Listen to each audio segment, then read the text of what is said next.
I totally forgot ACR 004.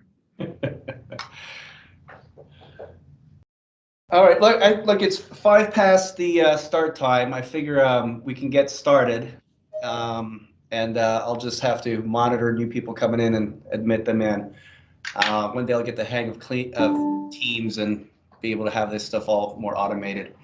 So I want to welcome everybody and thanks for joining our latest CleanApps.org webinar. For those who are new and signed up onto the newsletter and got the invite and are still kind of discovering CleanApps.org, we are a trade association dedicated to app makers. And today's webinar is about some new requirements that have been emerging that affect app makers and their ability to promote their software, specific to free trial requirements and other policies that Dennis Batchelder from AppEsteem will be presenting.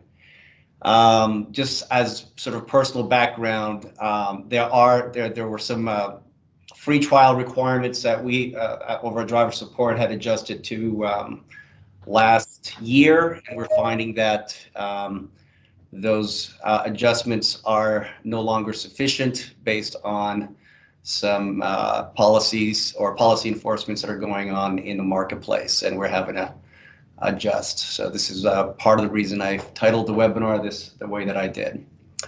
With that said, before we get started, there's one more little sort of legal homework note to make sure I mention. It's at the bottom of the slide. By the way, can everybody see the slides? I can, but that doesn't mean that everybody else can. Yep. Fantastic. So the legalese is, hey, there was no reason for us to get into this, but just as sort of regular homework, make sure that we comply in all respects to federal and state antitrust laws, discussion of any matters relating to competition among members of this meeting or relating to practices that may restrain trade with third parties is not permitted. These prohibited subjects for discussion among competitors include prices, allocating territories, boycotts, or any other statements that may be construed as anti-competitive. Don't participate in prohibited activities. If you hear or see anything, say something to stop it. And with that, I will pass it over to Dennis. Thanks, Bogdan. Hey, I'm thrilled to have the chance to talk to you, app makers. So glad you're here. And please feel free to interrupt with questions when you have them. I don't mind at all. If you don't feel comfortable interrupting, you can always type in this window here and put in a comment and a question, and I'll address them as I go along. I'll just keep that page up.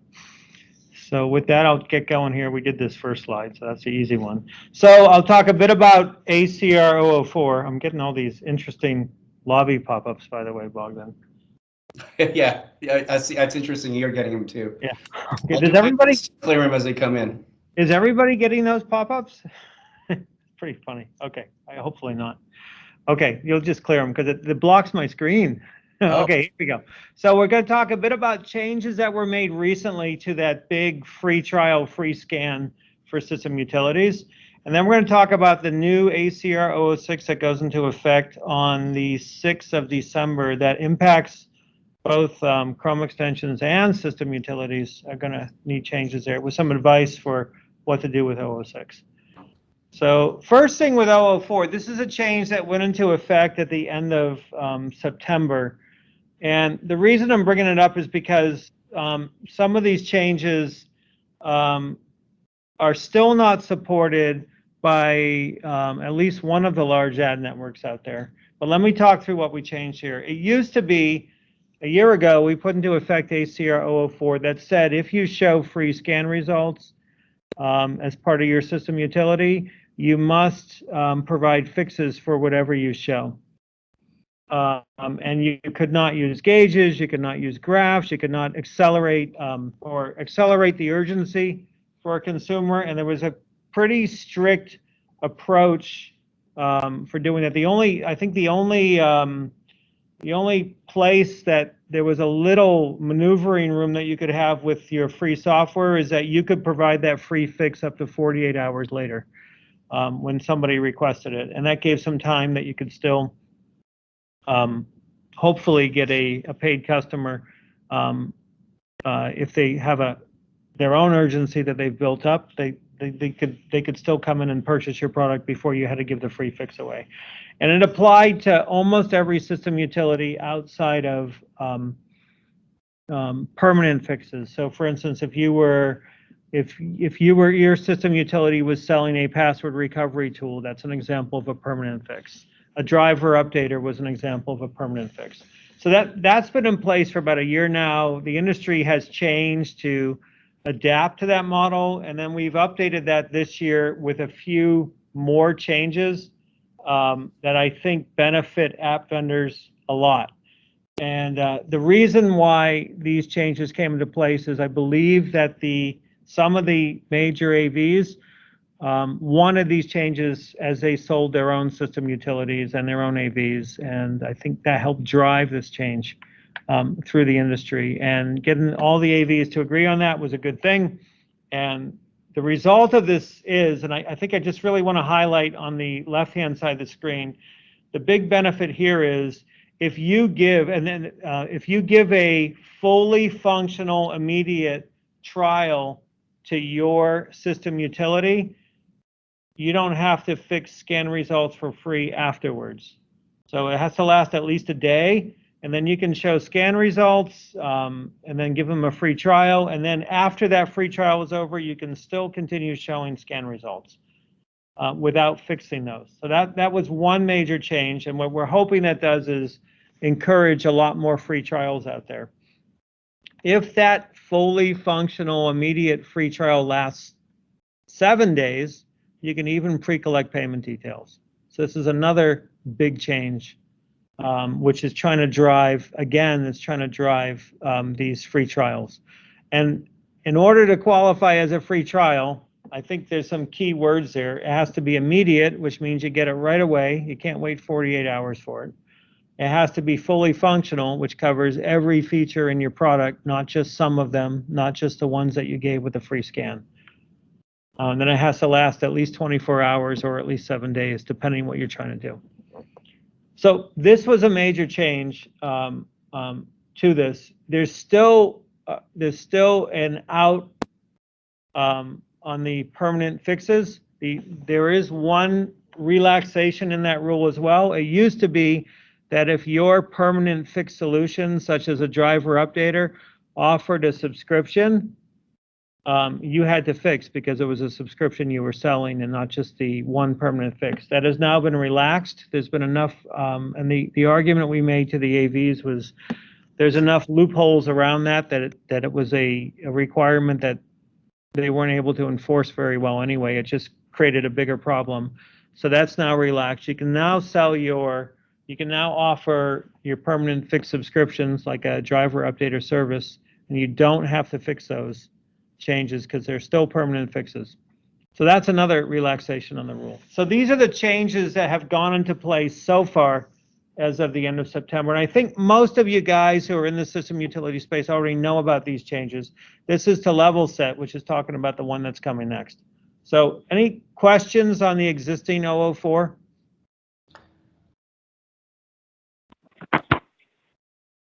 How can that possibly be? Well, so you said that there's relaxation on permanent fixes. Do you believe that'll hold? I do. I do, because there are some of the AVs have products that have the same permanent fixed subscription sales.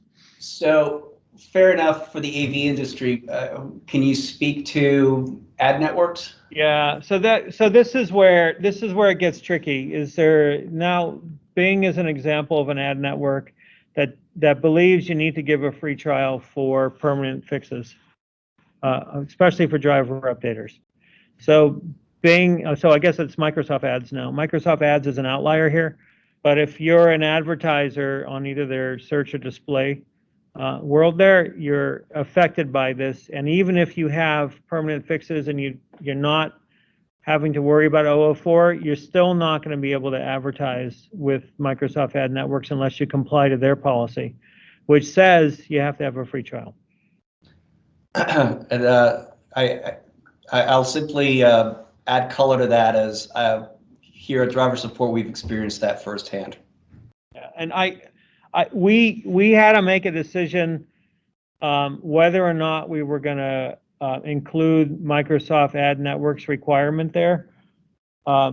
What we didn't want to do was, just because there was one party out there who wanted something, we didn't want to raise the bar across the entire industry.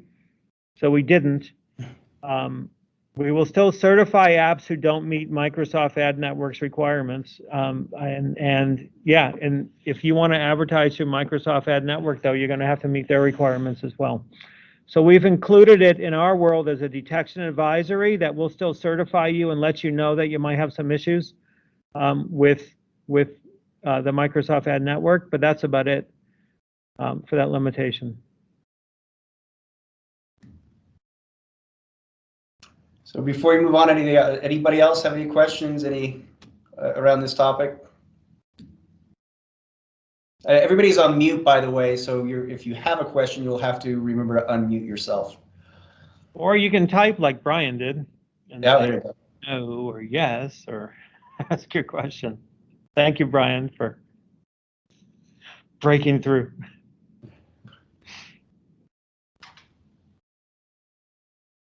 All right. So my next slide is a change that's about to come to 004. And we are working with the AVs to pick a reasonable date for when we'll enforce against this. But essentially, we've gotten feedback from the AV industry and from ad networks that they really don't like partial scans within one category. So let's say, for instance, you have a duplicate file system utility, and it looks for duplicate files on your system. In today's world, you can say, I'm going to scan 25% of your file system, and I will show you duplicate files in that 25%, and I'll fix those for you. And if you want to see the other 75%, you have to buy the product. And several AVs, and quite a few AVs, as well as Microsoft Ads, are feeling that that is not sufficient, and they are currently detecting apps that have this behavior. And other AVs are requesting to detect apps who have this behavior, and they want to see the 004 get tightened up against this. So we're going to be modifying 004 to support this. I think we've reached consensus with the AVs on this. This is more about a notification for you guys, and also if you have any feedback about it. We've talked about it with the AV partners. We've talked about it on the Apps Team Insiders calls. We did want to reach out to the CleanApps vendors as well and see if there's any feedback from them about this. But essentially, if you have an app that has within one feature you're scanning partially, that won't be allowed anymore, and that will become a violation of 004. That's a free scan.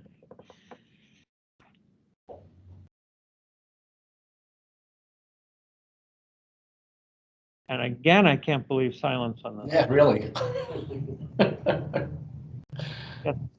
There's some resignation there.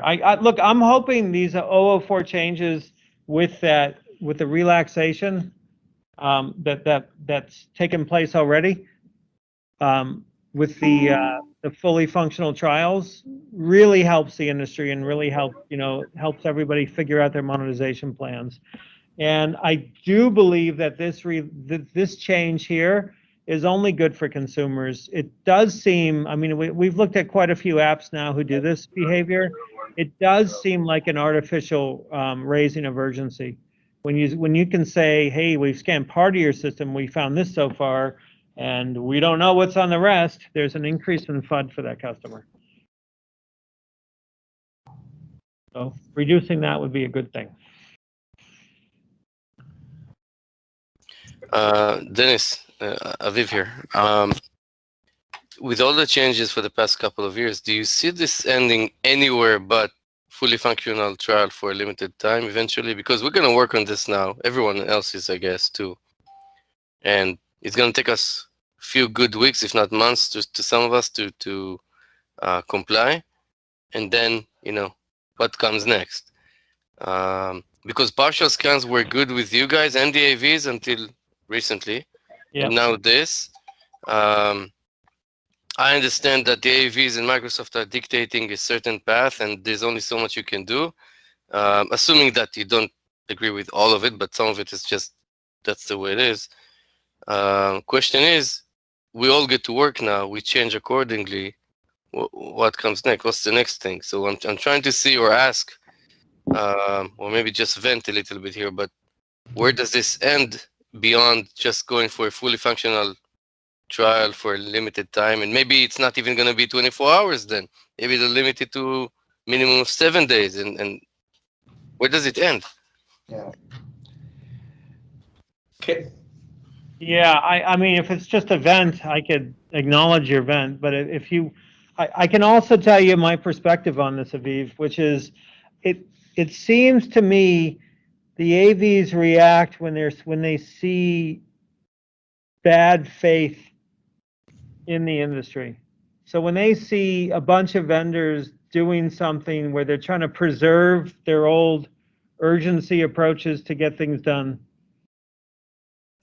But this is why we try and comply with the Epsteem Right. ACRs, so we do not seem as if we just raise urgency for no real reason. And this, to the best of my understanding, has already been ironed out with the AVs, that a partial scan, in this case at least, is a reasonable and legitimate way to provide a free trial. Yeah. I understand acknowledging the consumers, I understand acknowledging the AVs, but no one here is acknowledging us vendor software developers. Okay. I'm gonna throw in the driver support perspective of how we think about some of these. What do you call them? When there's room for interpretation in an ACR, or there's sort of a loosening or an aspect that can be implemented many different ways. The question we ask ourselves is, do we think that there are going to be players in the market that are going to abuse that privilege? And if we believe that people are going to figure out a way to abuse it, then we choose not to use that facility. So for instance, and it's not a judgment, it's just our math at driver support. If a 24-hour free trial is allowed, right? And if we were to decide that, well, there's a way to abuse that, there we could see people abusing it, then we basically think, well, it's allowed now until there's too much abuse of that rule, and then it will be disallowed. So that helps our calculation of, do we want to go down this path with our development team, knowing that we're probably going to have to change it again in 18 months.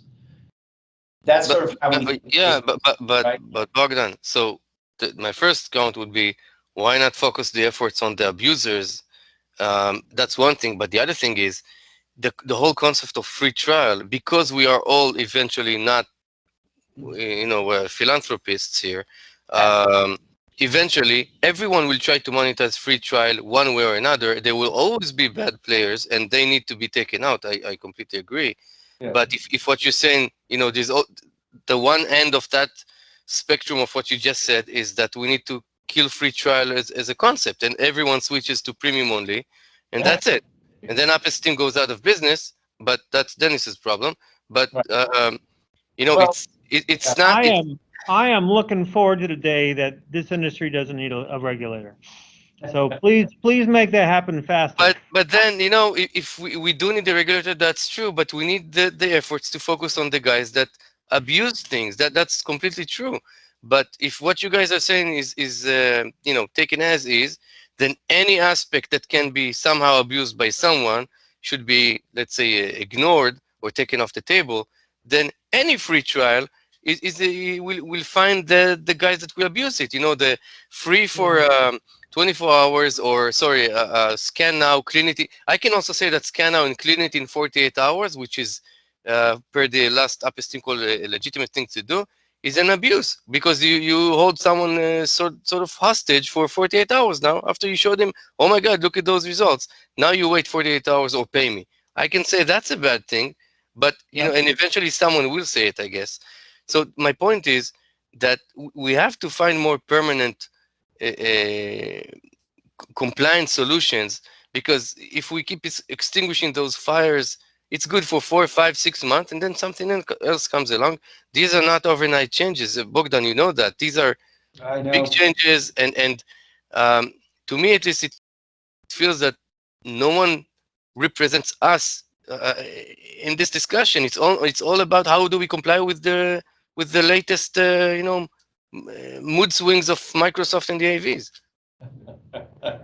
Sorry again, I So, had to vent. so, Sorry so everyone that's on the I'll, show. I'll only throw this in. The whole point of Clean Apps is to provide the voice of us app vendors as some of these things are formulated. And Clean Apps does participate in security calls, and you can be assured that we speak up when we need to and provide perspective where we can.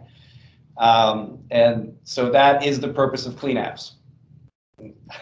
It helps, but I get the venting as well. And I look, I don't know the answer here, Aviv, other than, you know, it was probably if people had thought about that partial scan back when ACR 004 went into place, and the AVs had really thought it through at that point, they probably would have said no at that point.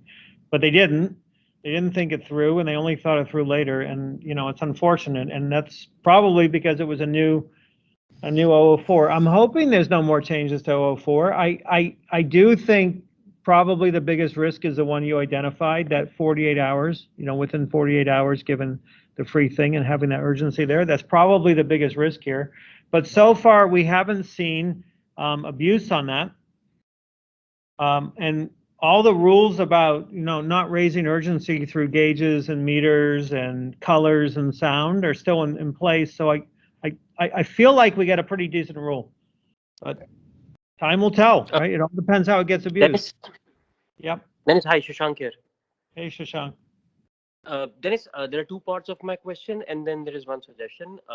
The first question is, will this partial scan rule go away till the time AVs do not decide to come up with their own duplicate files remover or something like that, like what happened with permanent fixes? The part two of the question is, why do we need a regulator if we just have a blanket rule removing partial scans altogether? If there are bad players in the industry, then the regulator should, I mean, App's team as a regulator should try and weed out those instead of just creating a rule and making it a change for everyone, even the good players.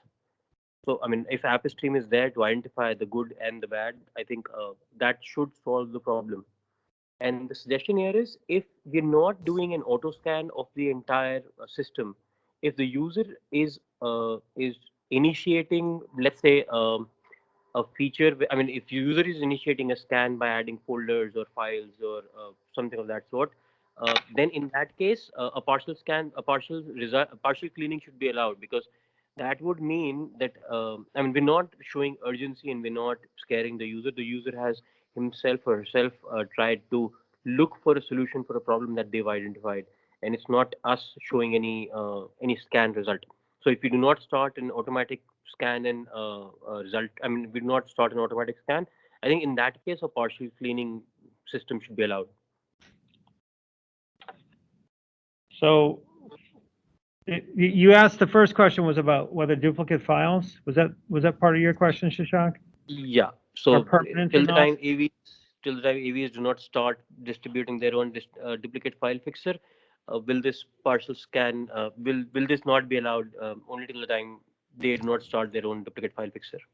Somehow I think we consider duplicate files as permanent and not temporary. I think we consider free space as temporary. You know, when you're cleaning up large files, we consider that temporary fix. But duplicate files might be permanent, I think. And you guys might know better than me. I think there was some duplicate photo thing that you guys had and we approved, or Exactly. as a permanent. So I think you're right. I think I think duplicate files is considered a permanent fix and not a temporary fix. So that's that first question. Your second thing, sorry, Shashank, there were just so many questions mixed in there. The second thing is, why do we need to have a blanket rule if we have a regulator already in place? So Apple team should identify good from bad and stop bad from getting certified. We do, but the way we try and do that is by having ACRs that we publicize and making sure that the AVs agree with them. If we just we have to have an objective thing to test against, so that's why we have to write the rule. So otherwise, otherwise we get accused of, being extortionists or not being objective or, giving special benefits to some companies and not others. That's why we work hard to make sure that our ACRs are public and everybody understands them. Right. The suggestion is if the user is identifying, if the user is trying to scan a particular folder or a part of the system, instead of the vendor, the app automatically scanning the entire system and showing results. In that case, probably a partial cleaning should be allowed, because then the user is looking for. I mean, we're not trying to create urgency here. The user is trying to look for results, and that is the case where the need is, and the user identifies the need, and we should be paid for solving the problem. So let's say that the user drops into your feature there. He wants to scan the documents folder. Right. And then you scan only 10% of that documents folder and say, we'll only do the rest of that documents folder once you pay for the product. That would be a partial scan, and we would not allow that.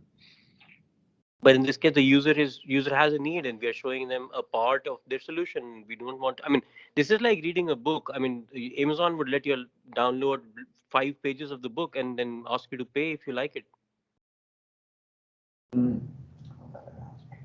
That's a good example. That's a great example. It's a great example. You can read 5% for free. The thing is, with a book, if you download the whole book, nobody buys it, right? That's the permanent. So if the user scans the entire document folder and then cleans it, then nobody buys the product.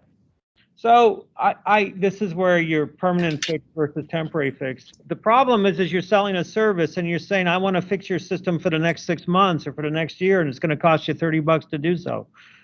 And you're not just selling that one-time fix.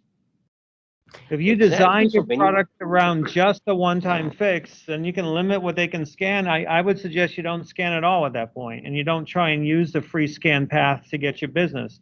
You tell them what your product does, tell them you have a one-time fix, and then when they buy it, then you scan, and you don't scan in advance. But if you want to take advantage of a free scan path to go drive your business, then you have to follow the ACR 004 rules. So if we do not have a subscription, then in that case, you would allow partial cleaning. I would not allow a partial cleaning if it's free. So you not allow partial cleaning even if we have a subscription, if we are selling a product or if we are selling a service. Basically, what you mean to say is till the time AVs do not get into something which allows partial fixing, partial cleaning, you would not allow partial cleaning. No, we will not allow partial free scans and partial cleaning on those. So if you do it outside of a free scan model, you can do partial cleaning all you want. Right. The minute you mix it with a free scan, you got to be careful. Got it. Get the point. Okay, cool. Anything else on 004? If not, I want to move on to 006. What you really wanted to talk about. Yeah, that's okay. We still got half the time. Okay, so Google put through some updates. There was 2 CSA calls and a CSA meeting in London in October, where Google presented their changes to their extension policies that now include the entire install flow and not just the app itself, the extension itself. We've noticed more AVs are out there detecting apps based on a deceptive install flow and not about what's in the software itself. And we're also seeing more and more ad networks are beginning to deny advertising based on what they see on the landing pages and what they see in the software, not just on the ads. So those are changes. So we're trying to catch up here with how the I guess I would say the protection industry has changed. out there, as well as the platforms have changed. And ACR 006 is trying to reflect those changes in that industry. Most of this has to do with offering additional value props in your app that you didn't bother advertising or disclosing right away to the consumer. So if you take your free app and you combine it with a search, or you take your free app and you combine it with injection, or you take a paid app and you combine it with a call center, these are examples of that alternative monetization that are out there. And so essentially, in simple English, I have this on the right-hand side of the slide, offers and apps. So not just the app itself, but the offer that it's getting made with, part of the install flow. Offers and apps must disclose all the value props and all the monetization that the app has equally and completely. So equally means no tiny fonts. Completely means you didn't leave it out or mislead them, and it includes attribution. So I have some slides that show examples of this that are coming up. But that's essentially, I'm trying to summarize so you can just read it in one sentence there. But you got to disclose in the offers and in the software itself all the value props you're giving them, no surprises, all the monetization you're going to use, and that disclosure has to be equal and complete to any other value prop or monetization that you have in the app. So this is the ACR here, and this is written in more formalized requirement language here. But the yellow part is it. So let me just read it for those of you who dialed it on the phone. All value propositions, including any alternative monetization ones like search advertising and affiliate links, are accurately and equitably disclosed, attributed, and available in the app's name, offer, install, and the software. So that essentially goes into effect on December 6th, and we will start enforcing that against Chrome extensions, system utilities, other apps, anybody who is not doing this, we will be putting this into effect. And so I have examples in the next few slides. I have two examples, one where a Chrome extension is not disclosing this properly, and I just step through the cases and what it fails, so you have a good example of that. And then I have a system utility who is not disclosing its call center stuff appropriately and what changes that will be. I'm going to assume you'll have questions as I go through these slides, but I'm thinking stepping through the slides might be the quickest way through this. So let me do that. So I did a search on Google for online directions. And the the third organic result that came up was this Google TM driving directions. Right, so driving directions and maps from drivingdirectionsandmaps.com, whoever they are.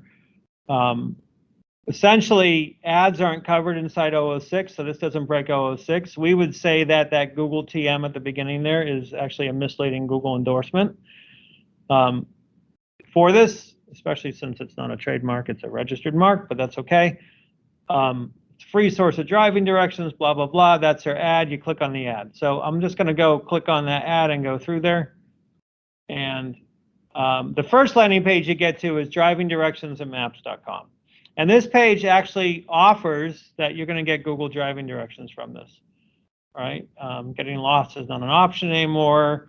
And if you fill in the left-hand side of the screen, the directions from New York to Washington, I actually use those as my examples, and I hit that tiny gray button, Get Directions, below there. I'll show you the results on the next page. On the right-hand side, though, we have an ad here masquerading as part of this workflow as the big fat continue button for that New York and Washington.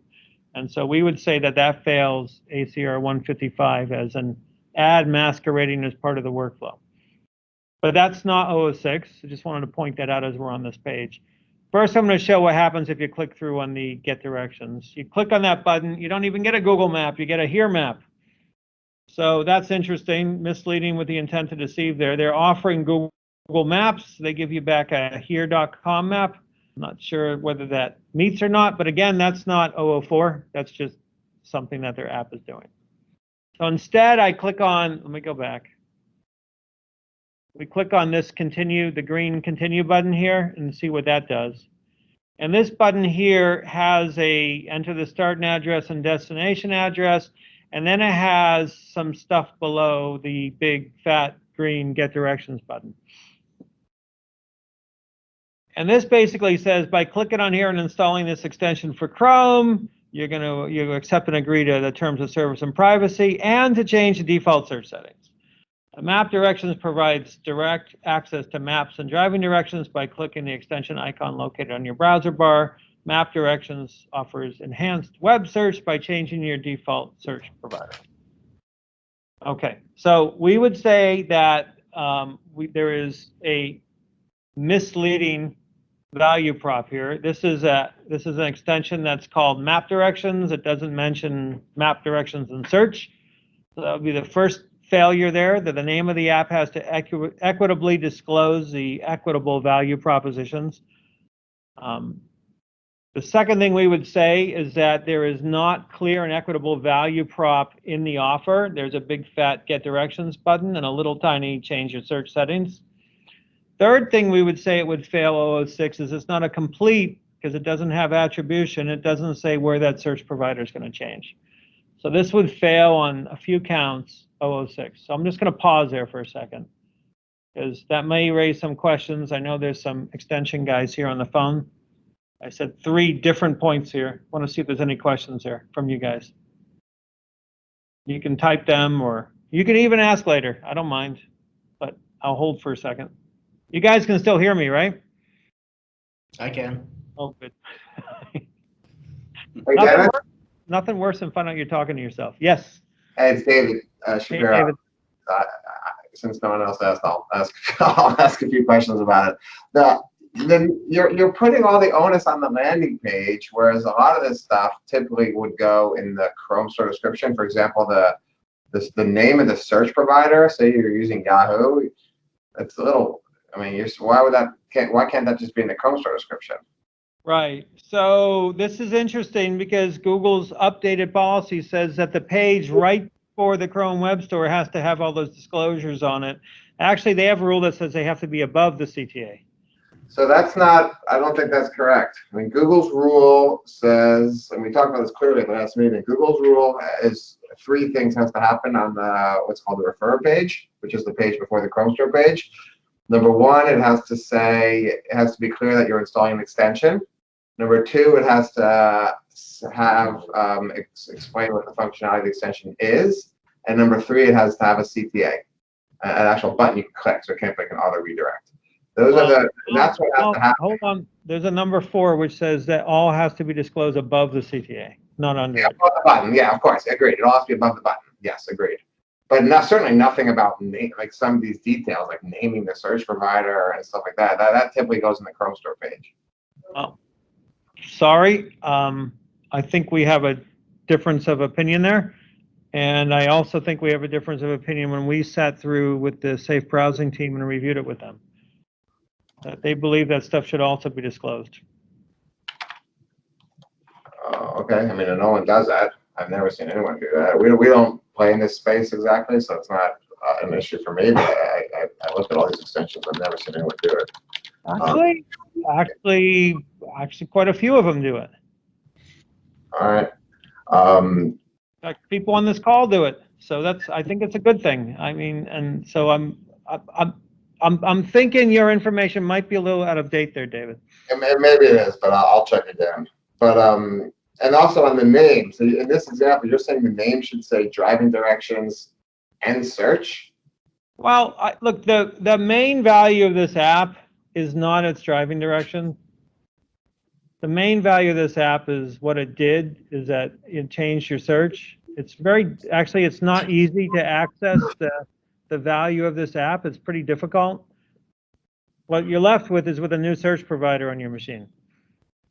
Is this a new tab page or what is this? No, they put a little tiny icon up on your top bar there that if you click on. Got it. I assume this is a new tab extension. Right. Okay. A new tab extension, it becomes accessible and then it would be more relaxed there. But that's not what these guys are doing. Yes, if it's literally just changing your default search. Changing your search, giving you a little tiny purple icon and calling it good. Got it. Okay, I thought. Okay, got it. No, that's different. Yeah, and if you're gonna make the main value of the app is to the app vendor, which is getting your search changed, then they got to be a little better than that. Hey, Dennis, for the people that attended London, you said you met with the safe browsing team. Was that after the London? Yeah, I took a little trek up to Montreal to go meet with the guys who are the reviewers for the policy guys. You know, the Do you want to maybe share some insights on that? Because I just looked at the policy again, Dennis, and what I described as what has to happen on the refer page is exactly what the policy says. But again, a lot of this is open to interpretation, so maybe there. Yeah, you know. yeah. I think probably that's where the difference is what does it mean to disclose and what are the details required. So our understanding of those details is it must be a complete disclosure, not just a mention. So, Dennis, all this seems driven mostly in the context of the extension type app. But when you introduced the topic, you mentioned tech support. Yeah, so give me some time to get there. I got a few slides to get through, but I'll get there. So let me finish this. So the next slide you get, when you click that get directions here, the green button, you don't go directly to the Chrome Web Store. This is not the referrer page, by the way. So they still get another chance to get it right. And so here's the next one they have, which is this one might become their referrer page, right? Which is the next one. So they give you some directions here. Hey, the directions are found. You got a list that you can kind of sort of scroll for. But now it's saying, please install the free maps directions extensions for quick access there. And then we got some tiny modifies your address bar settings with the continue button. And below that, it says, we're going to change your default search settings. So again, if this becomes that referrer page, we believe it fails on the same three things. The name misleads on the value prop. The value props are not accurately or equitably disclosed. And there's, again, no attribution of the search provider. If this were the referrer page.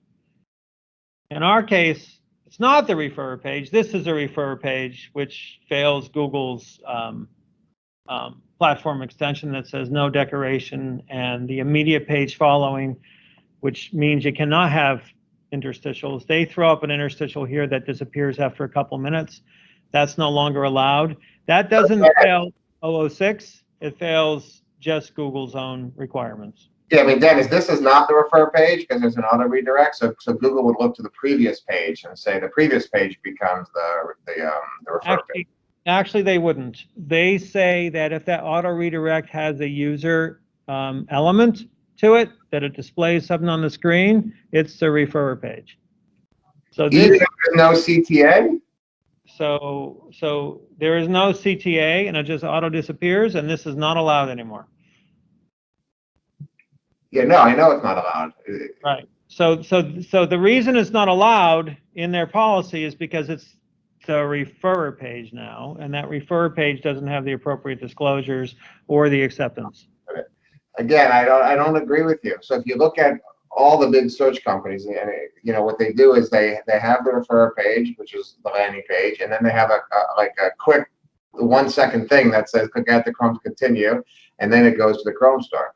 Google would say that the landing page is the refer page and not that auto redirect. You're allowed to have that auto redirect as long as it doesn't have, as long as it's not considered the refer page. I sat in that session with you guys, and I actually asked the question about interstitials that automatically disappear, and the answer from Tico was no. So I'm not sure, just because you find examples in the Chrome Web Store that do this, that is a safe way to go about, setting your policy for what your own app extension should do. Well, I think the distinction is, because we asked the same question, it's clearly not allowed as the refer page, right? Which is what used to be happening. But it's not to say you still can't do it if the refer page is fully compliant, which is the page that appears right before this. So that's the distinction. Yeah. Okay. I think you're wrong, but okay. I mean, Yeah. Just. I'll follow with you after this and show you. Yeah, I think, okay, I'm happy to follow up. I'm happy to even go back and ask that question again. I just think you're not going to get the answer you're hoping for. Okay. So Brian, you asked a question. Are you implying AV partners are going to start blocking and removal Chrome extensions based on 006? Maybe. There's a couple that do. They've been wanting to do more of that and asking for it. I think we're going to be calling out more Chrome extensions ourselves. And I think we're going to be working with Google to let them know when we've called something out on this. And whether or not the AV is enforced or not, we're expecting Google to enforce. And look, that'll also help clarify in the worst case. If Google says our stuff and we're pounding sand and it's bogus, we will quickly learn and we'll adjust, and that's fine too.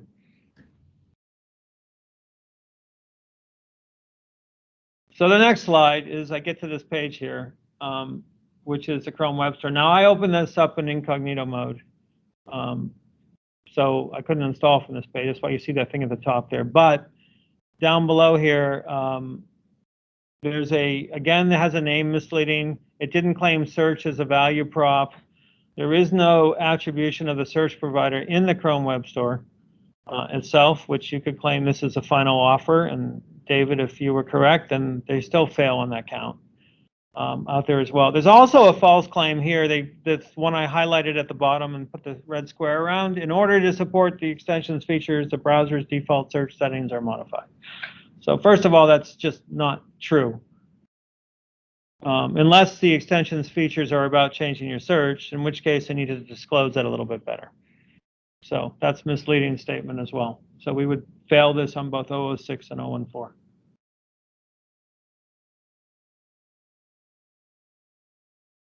So does that make sense so far?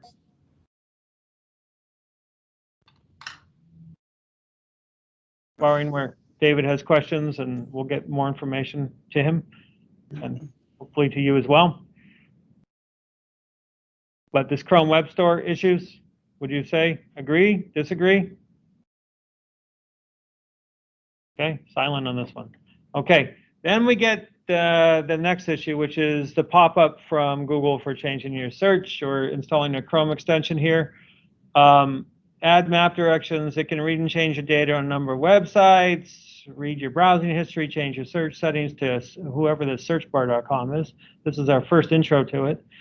And it can manage your apps, extensions, and themes. So not sure why it needs to manage apps, extensions, and themes.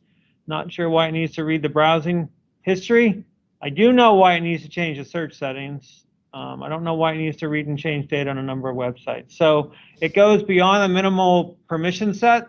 So we have an ACR for that. Google also announced this in their policies that they'll no longer be approving things that go beyond the permissions that the extension currently uses or currently needs. So that fails our ACR 050. Dennis, a quick question about that, because I do see a lot of companies do that, manage your apps, extension themes, and I know there's different reasons why. Are you saying you don't know why someone needs it, or are you saying you've investigated and there's no possible reason anyone could ever need this permission? You don't need this permission to put an icon on the top or to change the search settings. Yeah. You only need this permission if you're going to be querying other extensions that are running on the box. Yeah, and like Brian just wrote there, they use manage permission to disable competitors. Yes, absolutely. Right. I've never seen. Have you seen examples of people actually disabling another extension? I haven't seen any in the last 2 years. Yeah, so I haven't either. So when Brian or whoever said that, when I hear things, we've researched this very thoroughly and haven't seen examples of it.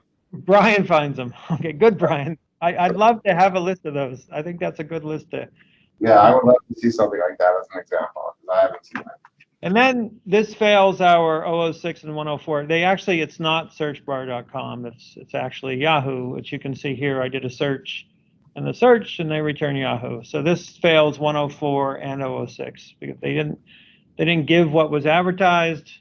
They didn't give what was in the manifest. They just gave something else. So a search gets returned, right? from some of the search that you didn't know about before. AVs don't like this either. They call this a search hijacker, exactly the behavior of what they call a search hijacker. Okay, I'm gonna move forward here into a system utility doing an equivalent thing. I don't have as many slides on this, but I wanted just to quickly share. So this is one, he happens to be on our Deceptor list. I didn't want to pick on a app that wasn't a Deceptor just to be able to pick on something. So smartregcare.com has an app called PC Power Plus. They don't mention their call center stuff as part of their value prop. They don't mention that additional offers will be made out there, and they'll be monetizing in other ways other than you purchasing the product. And they need to do that now, and in the land of 006, that there's additional monetization paths, because that's now part of their value prop that they're offering to you. And that's not happening. So their landing page of this offer here fails 006 because of that. And then in the app itself, look, there's lots of errors on this page. So let's ignore the 003, 004, and 168 errors and just focus on this, the top box on top there. There is no call center attribution. So this is a change for 006 for system utilities. If you have a call center out there and you're monetizing and it's not your own call center, but they're answering their phone to somebody else, that attribution now needs to be here, because that attribution is part of what needs to get disclosed. So if, let's say you're using, I'll pick on one of our certified ones, Anytech 365 or Sabori TLC, Premium Techie Support or Support Hello, you're using one of these certified call centers, they got to be attributed in your app. So this is a change. We realize the industry is going to need time to make this change, so we don't know when we're going to start enforcing against this. We need to work with you guys, work with the insiders, and work with the AVs to pick the appropriate time. But this is one of the fallouts of ACR 006, is getting the attribution right here.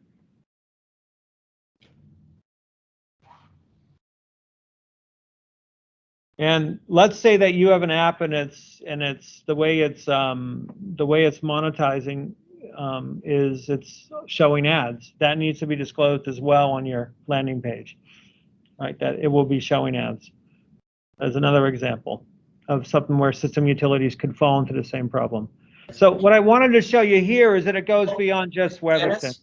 Yes. I do have a question. Yeah. What if the call center that's being promoted here is not being used to monetize, it's just there to support the product? That's fine. You don't need to, it's not a monetization, and you can decide if it's part of your value prop. It doesn't sound like it is. You offer an app, right? So that's something different. But if you're using a call center that's part of your monetization of your app, then it's got to be disclosed on your offer page, and it's got to be attributed here inside. Okay. I don't know if that needs to be, that distinction needs to be added anywhere in your ACR. Well, the ACR says, let's go back to that. The distinction here, it says, disclose the value propositions and alternative monetization ones. And if it's not an alternative monetization one, you can make your own, statement on whether it's a value prop or not. Well, yeah. Is there sort of an inverse question to that is, so if you have the call center for just support, are you required to say that you have the support, or you just leave that out and just have it there?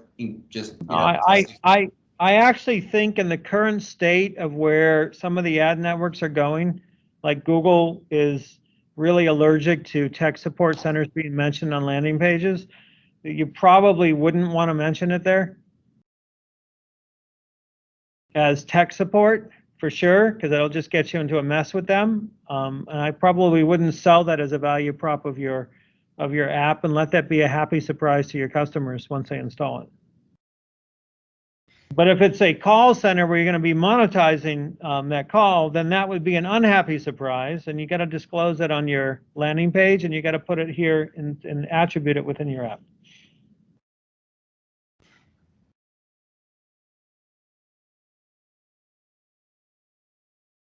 Okay, thank you. Great question. And so last slide is some advice here, right? So this is, and I only got a minute, so we got to do this quick here. First of all, make sure you disclose your value props and your monetizations on your offers and in the software. The offers are your landing pages, your shopping carts, the Chrome Web Store. The software is your installs and your about pages, and maybe in the software itself and the dialogues there. And make sure that these disclosures are equal, fair, accurate, and attributed. And make sure your app's name accurately describes the main value props you're actually offering. Right? Like if it doesn't actually give you the maps, your name shouldn't be maps, right? Think of it that way. Unless it's very clear, maps and offers, maps and search, maps and something. And then last thing is don't allow your selling value prop to be dismissed. We didn't talk about that one as much, but there's quite a few apps that we've seen out there that install, like for instance, a maps and driving directions installs a new tab, and then you can shut off that new tab and be left with the search, or shut off all the icons for the maps and just be left with the search bar. And that would be something that would also break 006. Okay, I am out of time. Is there any last, I'm sorry that we ran up right to the last second here, but hopefully this was useful and helpful.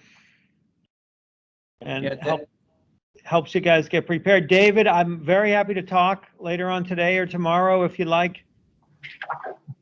Hey, this is Mark. He just left for another meeting, but yeah, Dennis, that sounds good. Cool.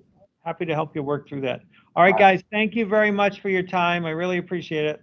Take care. Dennis, thank you. And for those of you that's still on the call, Thank you, Dennis. thank you. I have one little question or announcement for those of you that are still on and haven't left yet.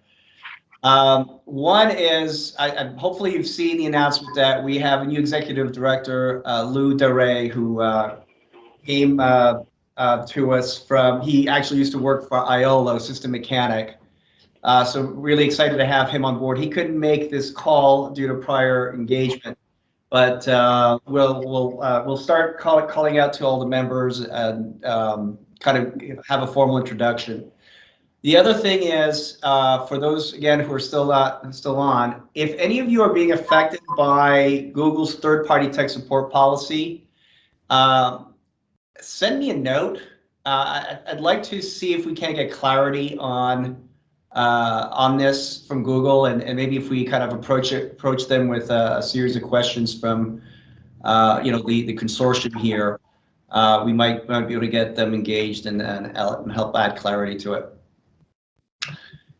So again, thanks everybody for joining. If you have any questions for me, feel free to reach out at any time, or Lou DeRay, and his email's lou@cleanapps.org. Thanks again, guys.